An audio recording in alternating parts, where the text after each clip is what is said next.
Nancy Roden with Mobile Legal.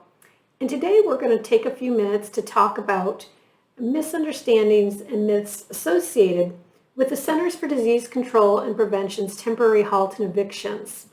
This protection was put in place to help prevent the further spread of COVID-19. However, there's a lot of misconceptions that could actually harm you.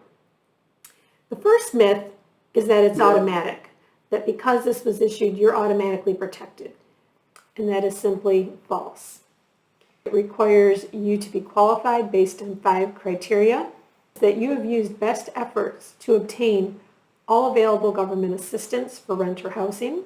So you've applied for employment, you've applied for any county or citywide programs that might be available to assist with your past due rent. Also, that either your spouse nor yourself expect to earn either $99,000 in 2020 individually or $198,000 if filing a joint tax return. You are unable to make your full rent or full housing payment due to substantial loss of household income. Now, this could be lack of compensable hours at work, it could be a layoff, or extraordinary out-of-pocket medical expenses. And also that you're using your best efforts to make full or partial payments as close to the full payment as possible of rent each month. And this is based on your individual circumstances. Okay, and it will take into effect any other non-discretionary funds that you have, food, other expenses. But you do need to be making efforts to make a payment.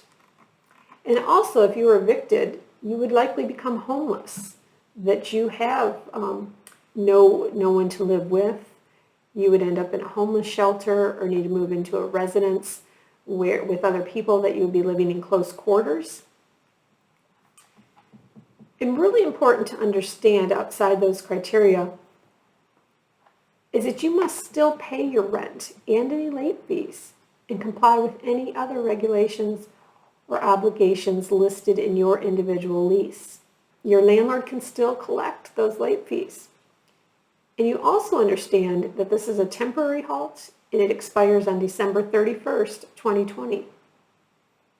So your housing provider may require full payment at that time. On January 1st, they could be coming and requiring that full payment, or you risk having an eviction filed.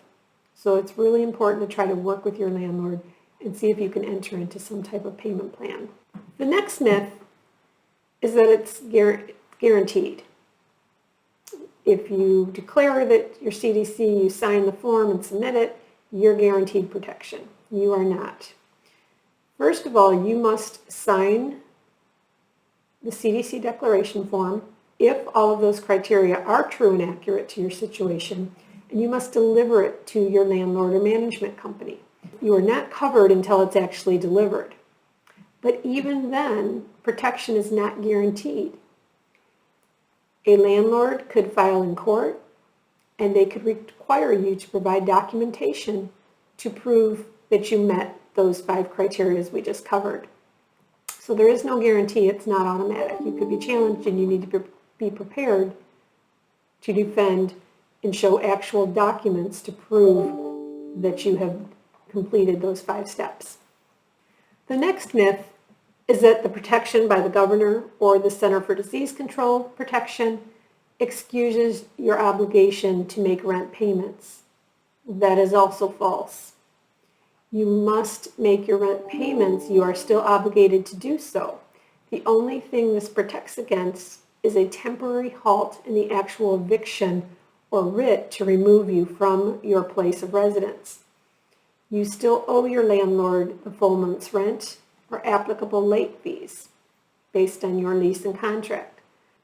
Your landlord has the ability to challenge the CDC form that was provided, and you may be enforced to provide supporting documentation in court in front of a judge to show that you qualify for each of those 5 criteria.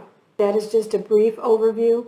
If you have any questions or are unsure of how the CDC protection applies to you in your individual circumstances, I encourage you to reach out and understand how your particular situation applies, and make sure that you've taken all the steps necessary to ensure you and your family is protected from eviction. As always, thank you for watching and wishing you and your family financial health.